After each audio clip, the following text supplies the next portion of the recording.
The following program is produced by the Tech Talk Radio Network. Hey, everybody, this is Kelly Hansen from Foreigner, and you're listening to Tech Talk Radio. Welcome to another episode of Tech Talk Radio. I'm Andy Taylor. I'm Sean DeWeird. And I'm Justin Lemmy. We are the show that talks about computers. Technology. And camping. Oh, wait, I'm sorry. Other stuff. I hope you had better luck camping, Sean, than we had trying to start our recording today, because it was just a nightmare. Yeah, it's been about 7 hours. Yeah. In the amount of time we spent troubleshooting at the beginning of this, I could have installed the backup camera on my camper probably 10 times. All right, so for those, It was that easy, huh? yeah. It was so simple. So we bought a new camper. We bought a Forest River No Boundaries 19.3, which is just the model number, right? It's a tow behind, no slide out, with a queen bed up front and bunks in the back. It's great. It's fantastic. Integrated solar on the roof. Forest River, I don't know if they have a partnership with Furrion. Furrion is basically a technology vendor for RVs. They make all sorts of stuff. Really? Solar panels, solar batteries, RV cameras, all sorts of stuff. Just look them up. Furrion.com. They're also owned by a company called Lippert, which is a large RV manufacturer down here in Elkhart. They have what they call their shark fin camera. It's a rear mount camera, kind of looks like a shark fin. Mine came pre-wired for the camera. So there's basically just a mount on the back of my camera with a plate on it. Oh, wow. I take the plate off, I plug the camera in, and it's on. Works. Nice. Ready to go. I'm not joking when I said it took me longer to open the box and unpackage everything than it did for me to plug it in and screw it in. Wow. Sweet. That's pretty good. So, no, that's because mine was pre-wired. The kit comes with a 12-volt plug and with unsoldered leads on it. Normally what you would do then is just tie into one of the rear marker lights that runs off the 12-volt system. So you just basically splice it into the rest of the 12-volt system. For power, but what about for the video? Oh, well, so there's the monitor. It's a 4.5-inch monitor. It's in my truck. I don't have it right now, but and that just plugs into the cigarette lighter in my truck. Well, what about how do you get the video? How do you get the? How does the So video you're talking about it's wireless to that? Yeah, it's wireless, 2.4 gig wireless. Ah. So couldn't somebody hack like in between and like get the footage from your camper? Probably, but it's only running What when would the they running want lights are on. And I'm driving, so it's not like, what are they going to do with it? They're just going to see the bumper of my camper. Yeah, true. Look what we got. But Get Sean's bumper. We bought this Furrion camera. I think it was around $350 for the camera and the transmitter. How's the camera and the monitor? How's the quality on it? The quality's great. Yeah, it looks great. I'll have to try and see if I can figure out a way to show the video somehow at some point. But it sparked an interesting conversation. So my aunt also bought a new camper this year, and she also has the Furrion pre-wired system in her camper. But she ran into a little bit of a unique situation that I didn't think of, and not really many people did think of. Chevy, she bought a new Chevy Silverado, no longer includes the 12-volt DC outlet in their vehicles. Oh, yeah. That's something you don't find a lot in cars now. Right. Well, didn't they replace it though with like a standard plug though instead of a cigarette lighter? Right. So now it's USB-A USB-C plus most of the new, at least her model of the Silverado has a inverted 120 volt outlet also. So it's inverting DC to AC. She had to get a USB-C to 12 volt adapter to power her monitor. My truck still has my truck's 2017, so my truck still has the cigarette lighter outlet, right? So it was kind of funny because I'm worried that Max may not get a very valuable lesson when he gets in a vehicle. What do you mean? Well, burning his hands on a cigarette lighter? Don't push in the cigarette lighter and then grab it when it comes out. Oh yeah, I've done that. Yeah, I've done that. Yeah. So how many of you burned your thumbs because you're like, this is cool? Oh, totally. Yep.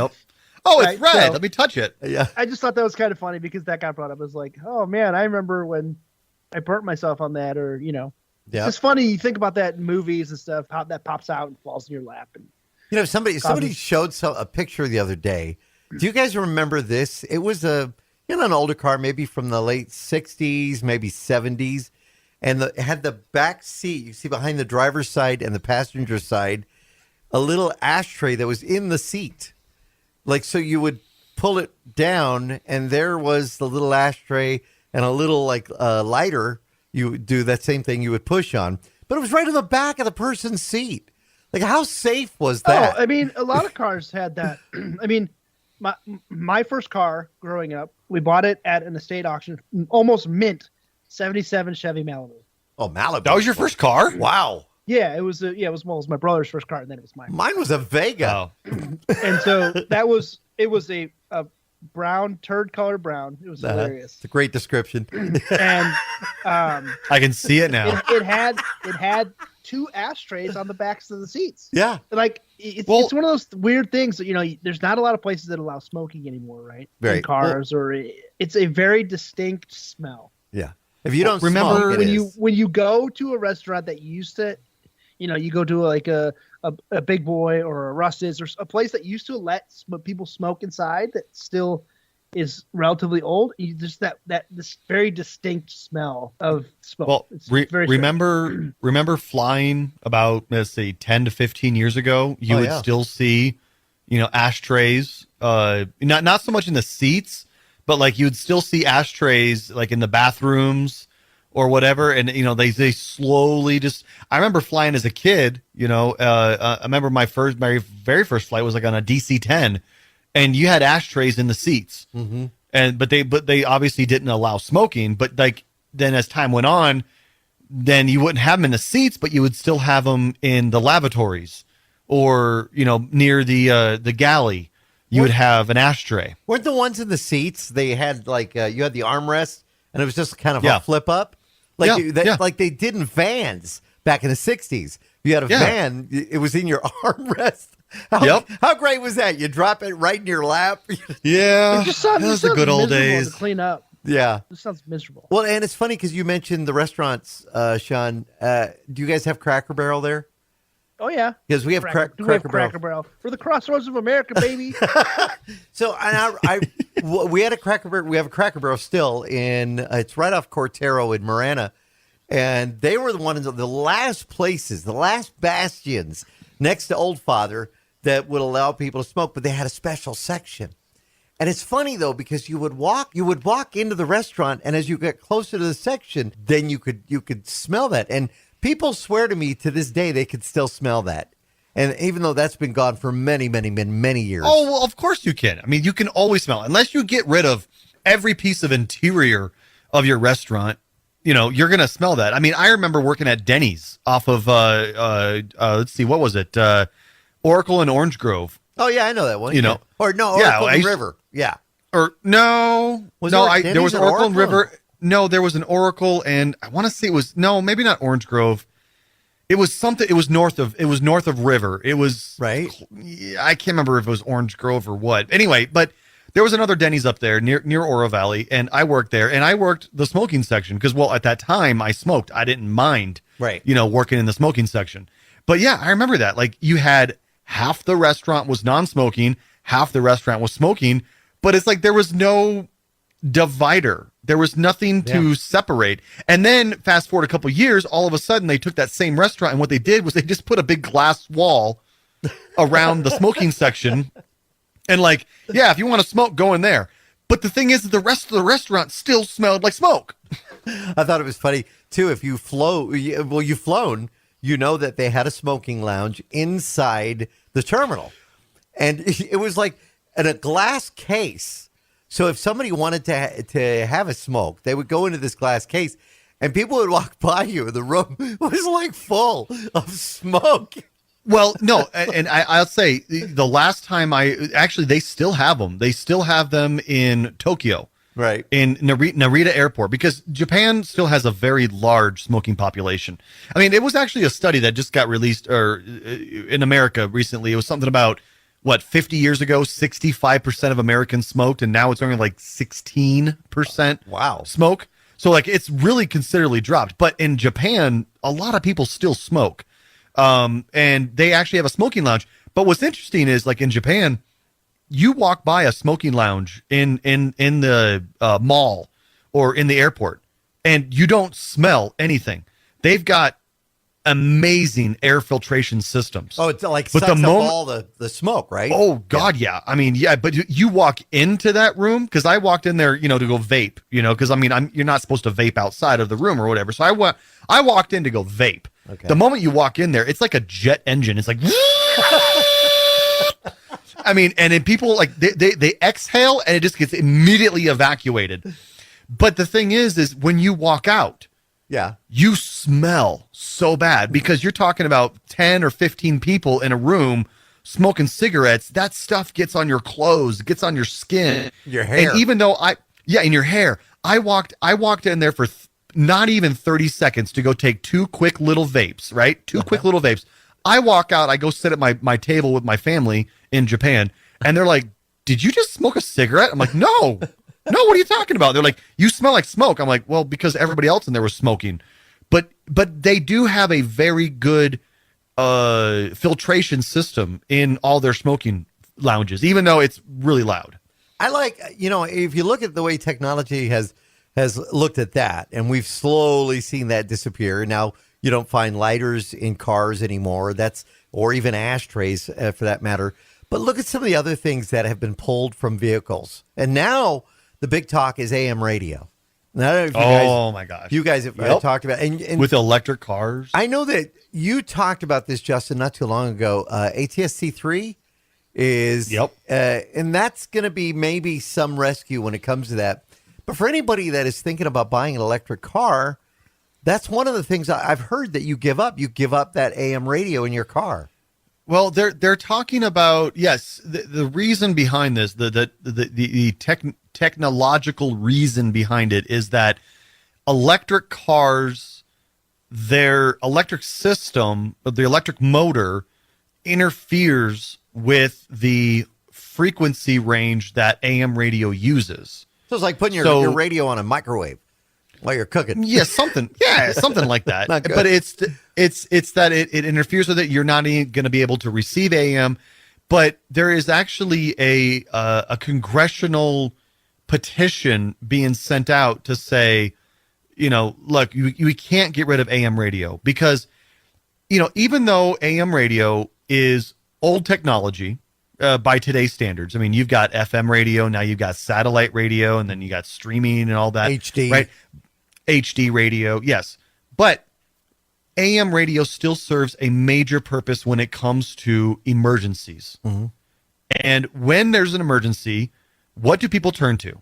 They turn to their radio. Right. Because a lot of times you're not going to have television. If there's a massive emergency and you got a power outage or something like that, you can't turn on your TV. What can you turn on? A battery powered radio. Or even or even just getting a battery pack and plugging your little portable radio into it, and now you've got radio. And radio provides a lot of stuff. I mean, a lot of good information. I mean, what was Queen with Radio Gaga, right? Yeah. Talking about how, radio has met its match. And no, radio still serves a purpose. Yeah. Radio definitely serves a purpose. And so what they're trying to do is they're trying to say either, technology, car makers figure out a way to make this work, or figure out a way with the FCC to change the frequencies of AM radio so that way AM radio can shift. Now, granted, the former is obviously the easier solution. You're trying to, if you talk about changing every AM radio's frequency to something else, right? It's not going to happen. No. Not going to happen. And they're saying, well, why don't AM radio just switch to FM? Well, there's a lot of stations out there that can't. They can't afford it. Yeah. But there are some stations that are making a lot of money on their AM. So the idea is, okay, well, if that's going to happen, then they move to an FM frequency. Are they going to have as much range? No. I mean, that's the benefit for AM radio. I mean, how many times have how many times have you been driving across the country? Or, I took a drive up to Idaho, and I remember I was able to pick up AM radio for a great distance. This station that we're on, you can pick it up far away. I mean, and sometimes all of a sudden, boom, it's there again. I mean, it's pretty amazing. Yeah. The range for AM radio is there. And like you said, in an emergency situation, it's going to be one of those things. But if they come up with this new ATSC3 for radio, that could be one way that it could be solved. That's for TV, though. True, but I think the original concept is for use for television, but now they're actually looking at it. As of last month, the study was done. They're looking at ATSC 3.0 for radio to see how that would actually help improve to get AM/FM radio in homes where we see some radios disappearing. I've not heard about that. I don't know. But remember our old stomping grounds, Andy? Oh yeah, we actually both worked at another radio station together in town, not doing this tech show, but although you did come in onto the tech show a little later on, but we both worked at a radio station that had AM/FMs. So I remember when I used to be the PD, right? The program director. I remember my boss at one time. At one time, yeah, for a little bit, yeah. I was after Chapman passed away. Poor Chapman. Yeah, I became PD for a little while until I joined the Navy. But I remember receiving a call from a guy in, I want to say it was Ohio, right? And he was like, "Yo, I'm picking up your station in Ohio." Oh my God! See, so you may be thinking, okay, how did you pick up a station so far away? All right, Justin, how was that station laid out when it comes to, the power settings on that station? During the day, we would be at 10,000 watts. And then at night, we would drop down to 1,000 watts. Right. Because at night, the propagation is much farther, right? Radio waves travel much farther in the ionosphere at night without the heat of the sun, right? Yeah.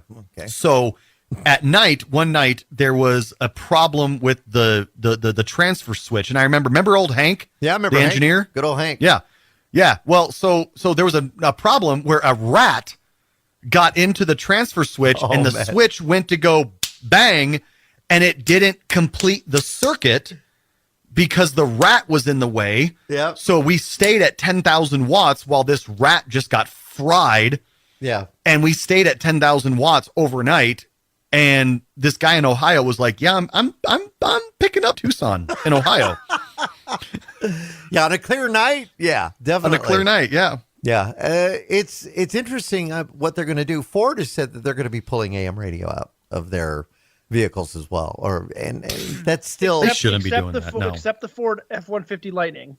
They'll still have it. The Ford F-150 Lightning will still include the AM radio. I don't know. That's what it says. Yeah. I'm reading an article from Autoblog. And it says Mercedes has their EQ vehicles have AM/FM radios. Right.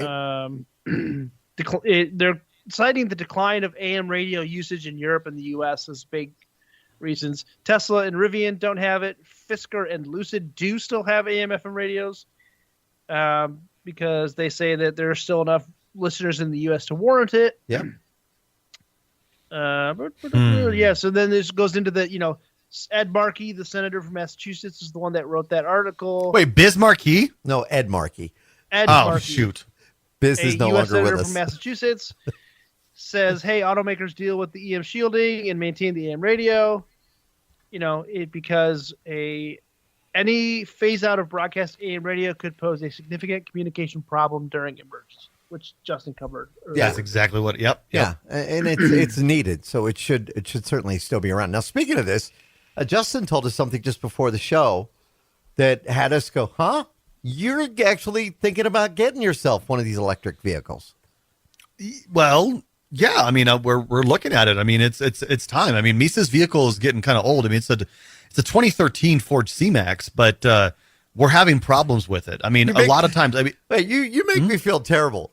Gloria's driving around in a 2001 Ford Escape, and you're saying Misa's car is old. It's a 2013.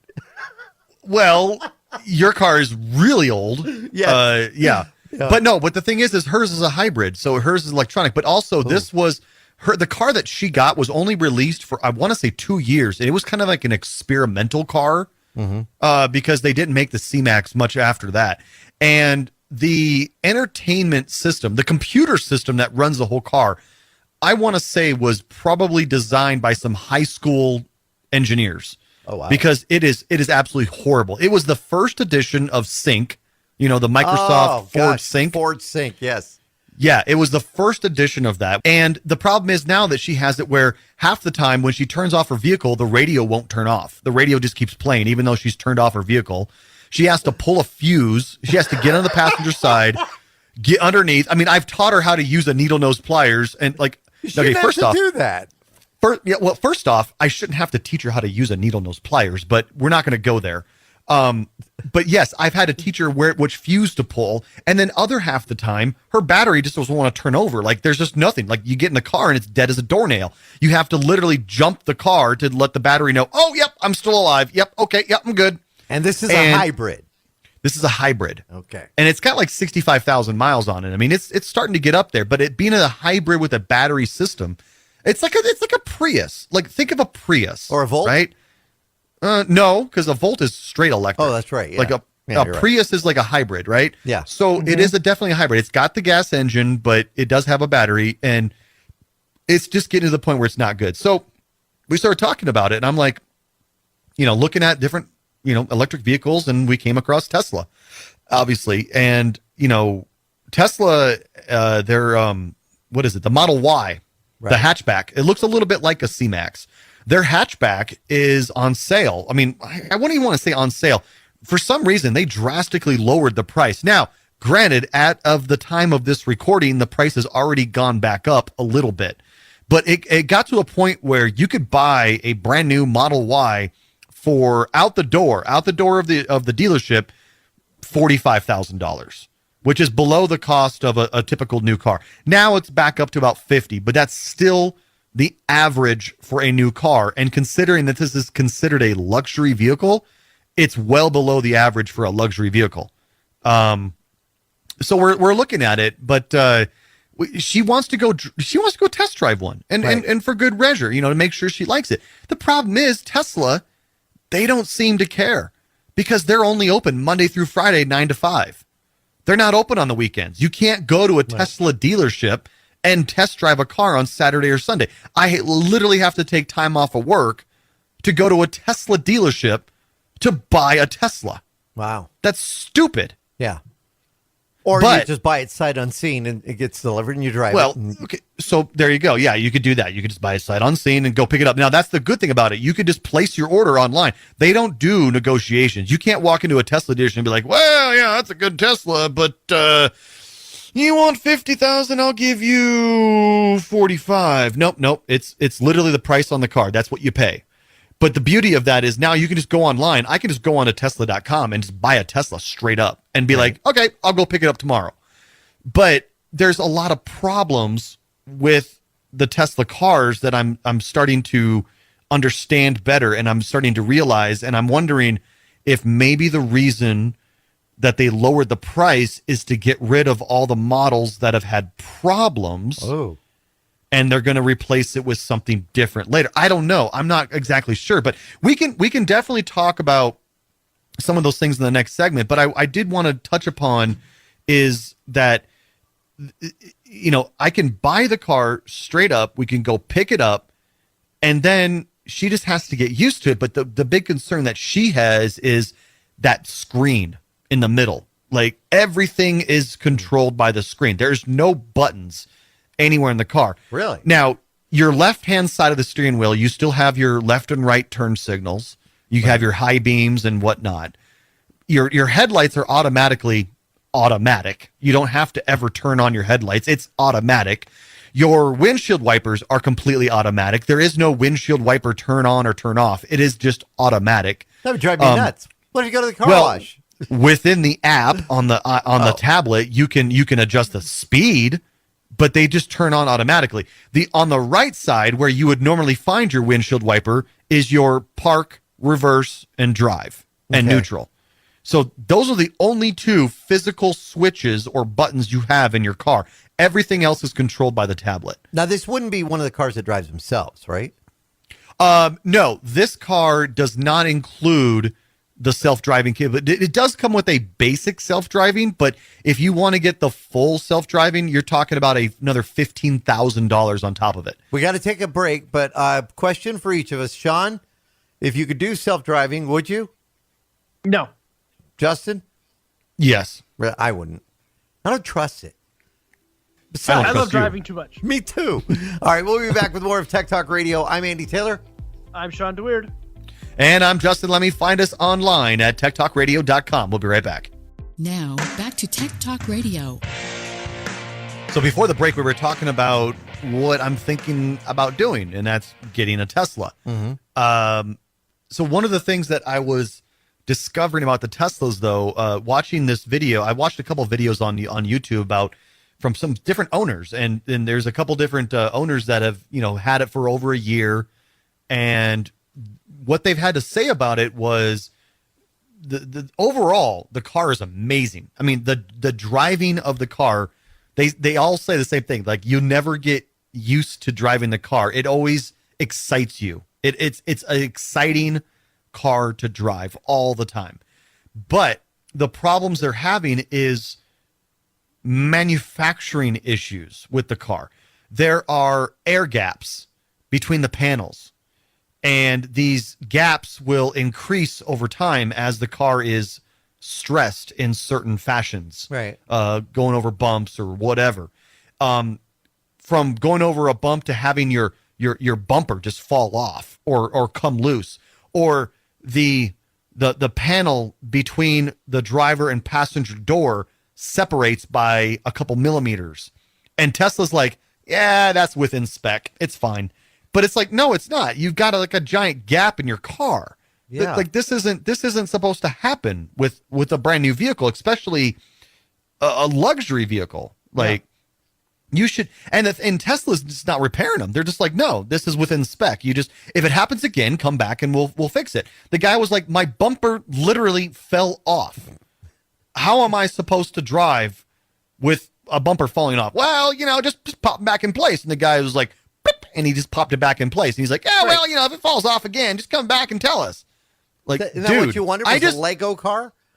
Yeah, I'm like, dude, I just paid $55,000 for this car. You're telling me that I could just pop the bumper back in place? Like, no, fix it. But the thing is Tesla's not doing any recalls. And also the other factor is the charging of the car, right? Mm-hmm. So you've got three options when it comes to charging a Tesla, and I'm sure this probably goes for a lot of electrical vehicles. You've got the standard 110 outlet that you can just plug into a regular outlet, and you only get around 3 to 4 miles per hour of charging. So, wow. You charge it overnight, you're going to get about 30 miles out of it, right? But if you take it from home to work, and your work also has a charging port, well, then you can just charge it there during your working hours. And then you take it home, but you get like 30 to 40 miles or so for like an 8-hour charge. Right. The other option is you install a 220 volt charging station in your home. Right. So you have to buy, and this is $450 on Tesla's website. And then you have to pay the electrician to come out and install a 220 volt, circuit and hook this up. And then you got to drag the cord across the garage or whatever. I mean, some people might be able to put their charger right next to their Tesla.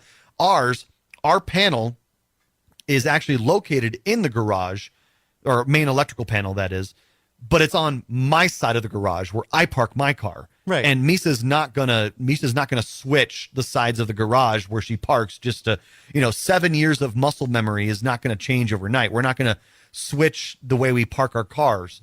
So we would have to drag that cord across the garage every time we want to charge. The third option is the supercharger. Now, Tesla's been putting in superchargers all across the nation. And Shawn, you probably have heard of these things.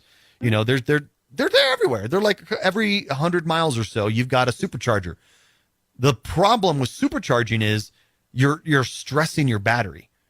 If you use a supercharger all the time, you're going to lose life on your battery. You're going to lose about 10% of your battery every year. What's the life? Do we know what the lifespan is of those batteries? Have they figured that out yet? We don't know the lifespan, but we know the warranty. The warranty is, I want to say it's 8 years or 200,000 miles. Okay. And that's the lifespan on the battery. But again, if you're using supercharging, which again, supercharging is the best because you can get like 50% of your battery back within 1 hour. But you're basically putting 440 volts into your car at any given moment. Right. You're overloading your battery. Tell me again why you want to buy this thing.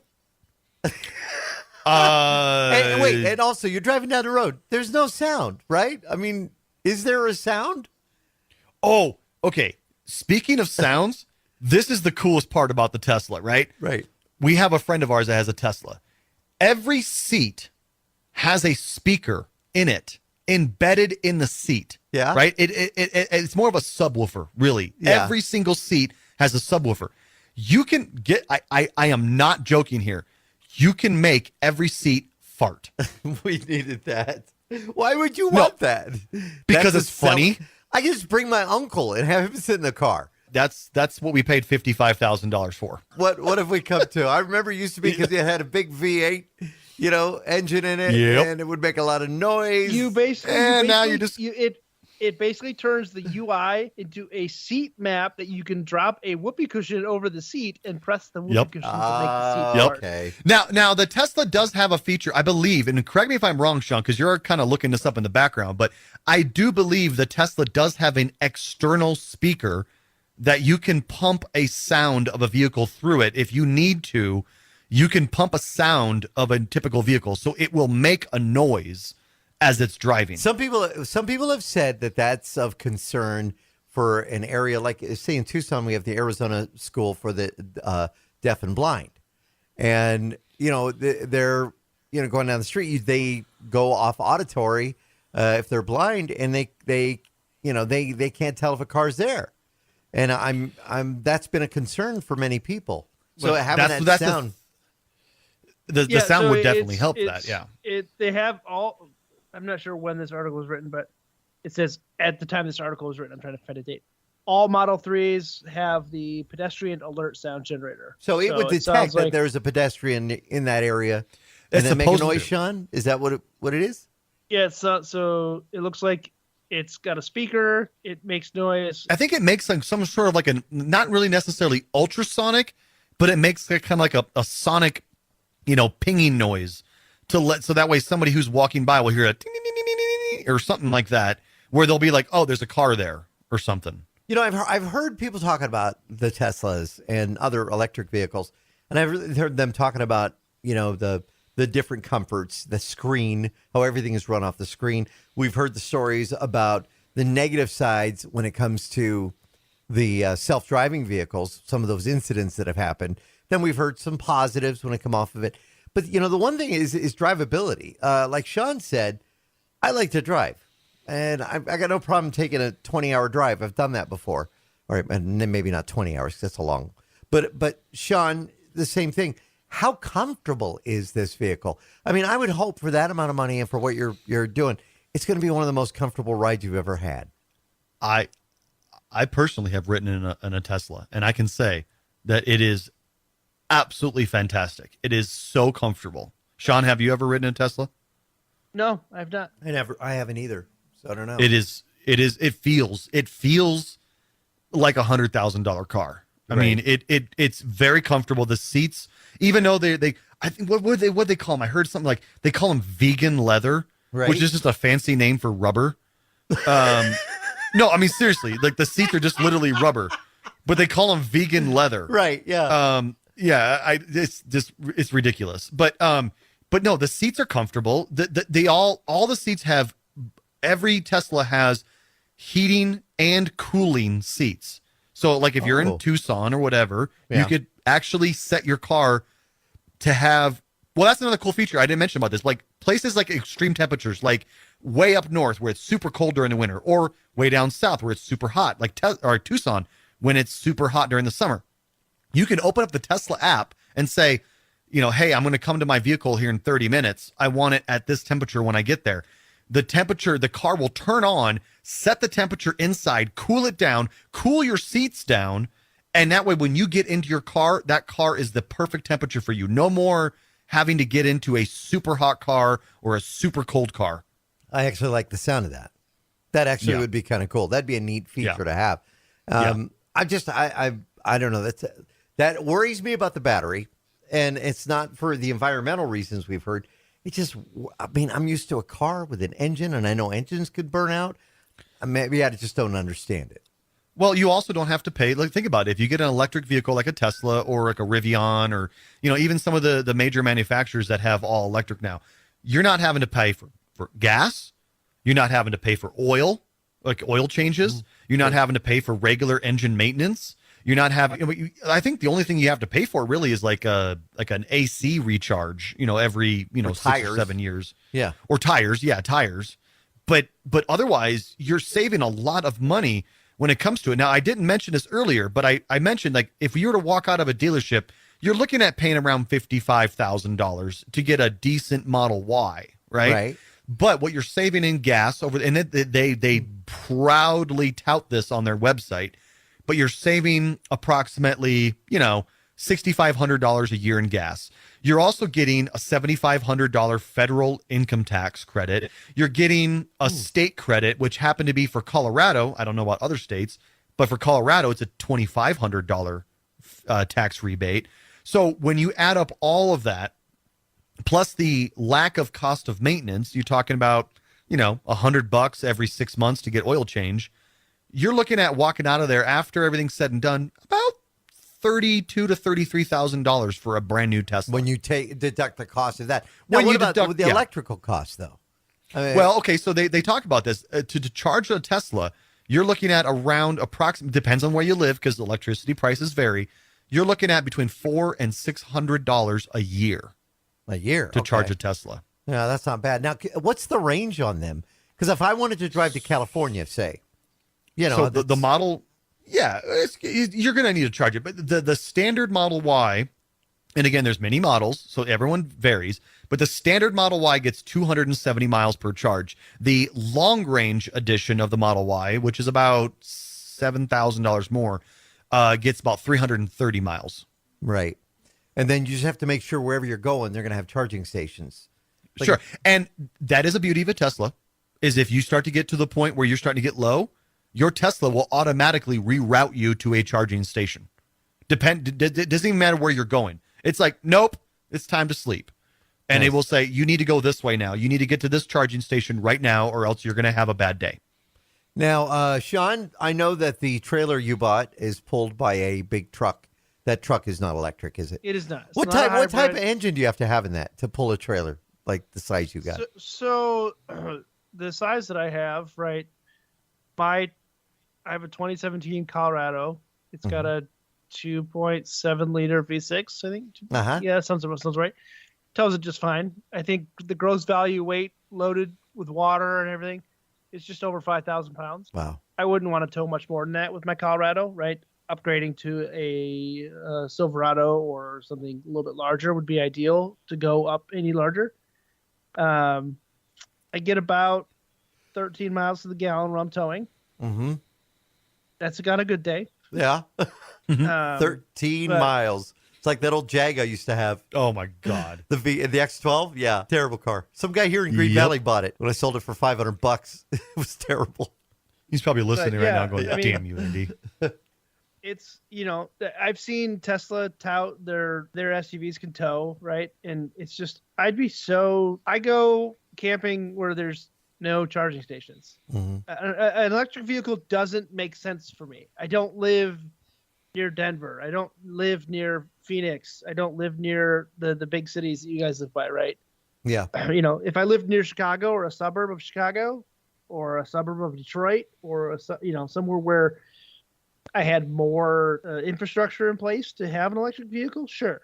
Now, granted, there are Teslas here, and there are some charging stations here. I just go more places and camp more places than I would feel comfortable having just access. You don't to want to electric depend car. on, yeah.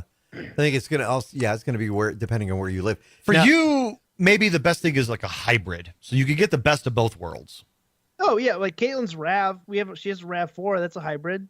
It's not a plug-in hybrid, but it's a hybrid, and it gets really good mile. It's almost 40 miles to the gallon on the highway. Yeah. So I mean, we're not opposed to the hybrid. Or she had a Prius for the longest time, which was way hybrid, and she had that from 2013 until she got into an accident. Way in ugly, too. 2021. I don't think they're that ugly, but Like a boot.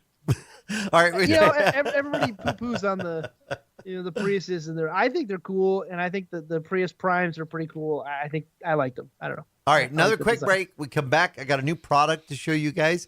Tomorrow's Mother's Day, so we'll talk about maybe some gift ideas for Mother's Day when we come back with more of Tech Talk Radio. I'm Andy Taylor. I'm Shawn DeWeird. And I'm Justin. Let me tweet us at Tech Talk Radio. We'll be right back. And now, back to Tech Talk Radio. Mother's Day is tomorrow. Of course, celebrate moms everywhere. So we thank you. For those whose moms are no longer with us, they're certainly in everybody's thoughts. So did a segment on KMSP Fox 11 in studio showing off the Echo X Gear. Big, huge, massive, big radio. This thing is enormous. Has AM, FM Echo radio. as in Amazon? No, ECO X Gear. It's called the Tundra. What's cool about this is you can actually pick it up and throw it into a pool. It's IP67 resistant, and it's got about 50 hours of battery life on it. You could charge it up. You'll get about 50 hours of use. It's so heavy and so massive with a speaker that it comes with wheels and like a handle, almost like a laptop bag that's on wheels. And you can, move it around. It's got Bluetooth. You can plug a microphone into it. It's got a USB. How's it sound? Amazing. I was really impressed by it. And what's the name of it one more time? This thing is huge. Echo X Gear is the company, and this one is the Echo Tundra. And I think it has AM on it. It has FM. It has the ability to plug in a microphone, so you could use it as a loudspeaker. So Justin, you do the mobile DJ stuff. That'd be kind of cool. And then cup holders and a bottle opener. And This a thing is bottle fantastic. opener. That's one thing I didn't even mention in the TV segment. I had a bottle opener on it. So, if you're out there by the pool, or if you put it in the pool with you while you're swimming. Oh my God, this thing can assist in childbirth? What? It's not that fancy. Wait, yeah. Sorry, wrong site. Yeah. But that was a cool product I showed. I showed the Samsung Galaxy Tab A8, which I love. That's a nice Android tablet. You being an Android user, Justin, I knew you would appreciate that. And then we showed Fur Zapper, the most non-technical thing I think I've ever shown, but I like how they're using the internet to market their product. It's Fur Zapper, and what it is, it's a glove. Do you have dogs? You have cats. I have a cat. You have a cat. Shawn, do you We don't have any pets. No pets. It's a glove. You put the glove on and you pet your animal. Oh, I've seen these. Yeah. Yeah, and then you can pull all the fur off the glove. And it's nice for the cat, and it's nice for you too. You don't get all the fur all over your hand. But one thing I didn't get in time, and I just got this in. It's Aries Gadgets. I don't know if you guys could see this, right? Mm-hmm. So Gloria sent this to me because she saw it and thought this was kind of cool. This is what it is. How many times have you gone somewhere and you needed your own keyboard, or you want to use your keyboard with your smartphone, right? This thing, check this out, guys. It unfolds, and it's a Bluetooth keyboard, and it has a mouse pad on it. A touchpad. A touchpad, so you can use that. And what's nice about it, when you're not going to be using it, you just fold it up and take it with you. Sells for $30, and it can be used with your smartphones, your tablets, or anywhere you need your very own Bluetooth capable keyboard. And it does have a USB connector in it, so you can charge it up as well. So it doesn't have to be tethered. Again, just how cool it is. You just pull up, sit down, and go. That's from Aries. That is pretty cool. ARES Gadgets. So that's kind of a neat thing. I like that. Yeah. So did you see Dungeons & Dragons yet? I have not. Yeah. And Shawn, What do you think of it, Shawn? I thought it was great. From somebody who plays Dungeons and Dragons, the movie feels and watches like you're playing the game. Oh, really? Nice. The pacing, the banter, combat, and the just kind of every aspect of D&D, you feel it. It's a little off-putting, I think, if you're not a D&D player or you haven't experienced a D&D game, because it's just it feels a little disjointed. A lot of things happen really quickly, and then they're on to the next thing. Yeah. That's how a D&D game goes. Like, that's just So I thought it was great. I liked the story. I liked seeing the Forgotten Realms brought onto the big screen. Forgotten Realms is the world that D&D is set in. Sean, have you seen Super Mario Brothers yet? Because you were going to see that one. I've not seen the Mario Brothers Oh, movie yet. I have seen that. Yeah, I know, Justin, you went to go see it. We were hoping that Sean was going to see it. But the big movie, and I'm wondering who's going to see that this week, maybe take mom out to a movie when it comes to Mother's Day, is Guardians of the Galaxy Volume 3. Yeah, well, I can tell you right now, Misa's not going to want to go to see Guardians of the Galaxy Volume 3. Why not? She has no interest. She has no interest in that stuff. She didn't like that at all? But I did find it fascinating that Guardians of the Galaxy Volume 3 knocked Mario off of the top spot in the box office. So Mario was at the top spot in the box office. But if you think about it, What does that mean? Chris Pratt just knocked off Chris Pratt off the top of the box office. 2 movies that were at the top. That's Because pretty Chris amazing. Pratt plays Mario and Chris Pratt plays Star-Lord in Guardians of the Galaxy. So he is, I mean, like, oh my God, he's got to be living his best life right now. Wait, so He's been in so many movies. who is more popular? Because I've heard people talking about this. Mario or Luigi? Mario's definitely more popular, but Luigi has a cult following. It's weird because people seem to think that Luigi is the one, right? Have you played Luigi's Mansion? Nuh-uh. Is that fun? Oh, amazing! Yeah? The Luigi Mansion games, the Luigi Mansion games are very Well, see, underrated.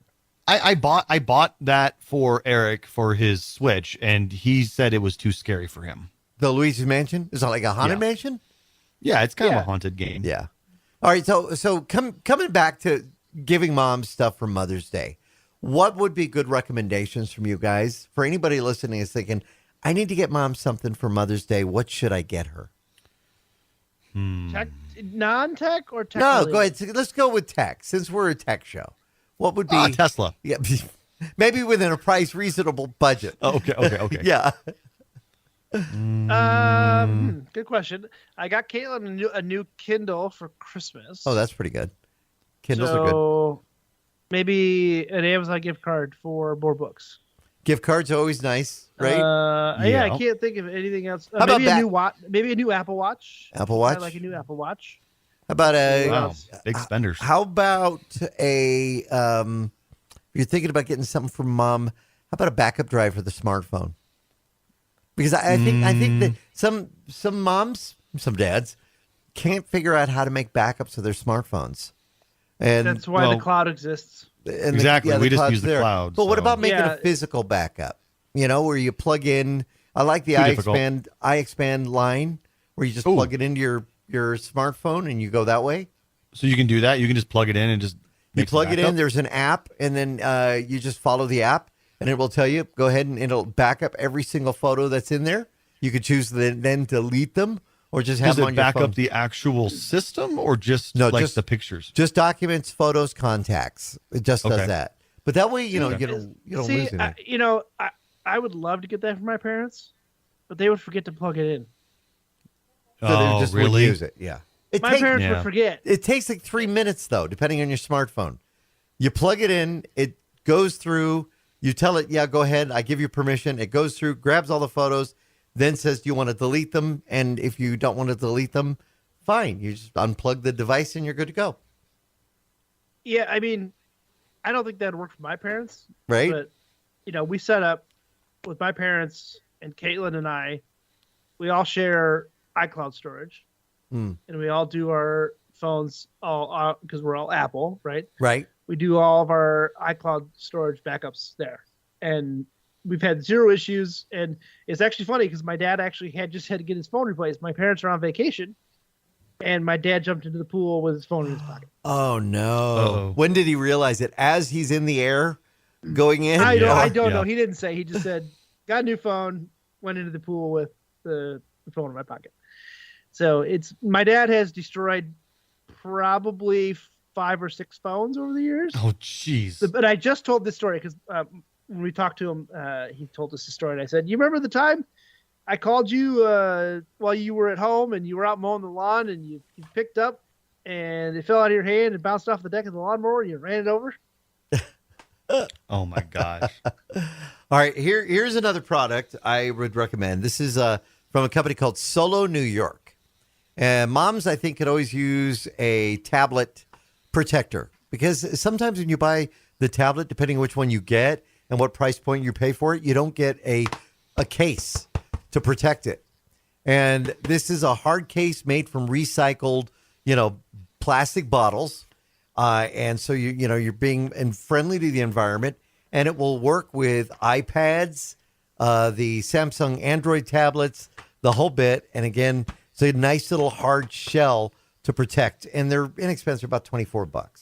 So if you're looking for something for mom, you can find those just about anywhere, and it fits most of the Android and Apple tablets that are out there. So that's a little bit more along the lines of something my mom would want, right? My mom uses her iPad Pro a lot, right?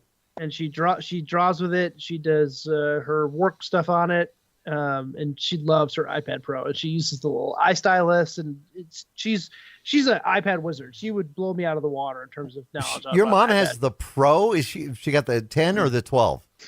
I don't know. It's ginormous. That's got to be the 12. It's ginormous. 12.5. She does her judging for gymnastics stuff. She just does all her little doodles on there, and then it's fantastic. She loves it. A friend of mine, he got his wife a couple years ago a Roomba, and I would love to have one, but that didn't go over very well. Oh, really? They remember his, and then I think a comment that he made, hey, look at it this way, you don't have to do the vacuuming anymore. I think that did not go over that well. Yeah, there are too many toys in our house for a Roomba right now. Here's the new dishwasher. Yeah, so think maybe less about appliances, maybe more about, stuff for the smartphone, maybe for the tablets, something along that line for technology. And if you want to look into that, little backup drive, iExpand from SanDisk is that one that works really well. So that might be something to think about. Or go Justin's route and get her a Tesla. Mom would love a Tesla. All right, We'll take a quick break, come back, website of the week. We wrap up the show with Tech Talk Radio. I'm Andy Taylor. I'm Shawn DeWeird. And I'm Justin Lemmy. Once again, find us on the web at techtalkradio.com. We'll be right back. And now, back to Tech Talk Radio. All right, Shawn, I wanted to know the name of the camper that you got, if our listeners want to look it up, because I know they like to kind of follow the show and go on the web. So we bought a Forest River. So Forest River is the manufacturer, and the model is No Boundaries 19.3. So if you just go to Forest River's website, you can look up the No Boundaries model. The version is 19.3. All right, so instead of a website of the week, I've actually got an app of the week that everybody can download to their smartphones and keep up with what's going on. Oh, cool. Sure. That sounds great. So back in April, Kevin Systrom and Mike Krieger, a couple of guys behind Instagram, they founded that, started their own app. It's a news app called Artifact. Now, you can get the app available. It's open to everybody now. But what they've done is taken, now a lot of us, when we want to get online news, we may go to news.google.com, which is still great. But the Artifact app keeps it all in one place, giving the ability to look up tech news, world news, business news, TV and movie news, and just about everything. And it's super easy to use. Nice. And it kind of differs a little from news.google.com or some of the other news sources that are out there. Microsoft, of course, has theirs. Is it almost uses a machine learning, kind of an AI, because of the stories that you look at and you are, researching. It will continue to give you feeds based on how you are using the app. So Artifact is really a great way to kind of keep up on what your favorite subjects are and what you're looking at. And it kind of, it's going to learn a little from you about how you're doing your news search, but it's stories that you're really going to be interested in. So you can get the Artifact app again at your Google Play Store or your App Store and download it to your smartphone and begin to have that news right there at your fingertips. Well, that wraps up this week's Tech Talk Radio. I'm Andy Taylor. I'm Shawn DeWeird. And I'm Justin Lemmy. Find us on Facebook at facebook.com/Tech Talkers. Have yourselves a great week.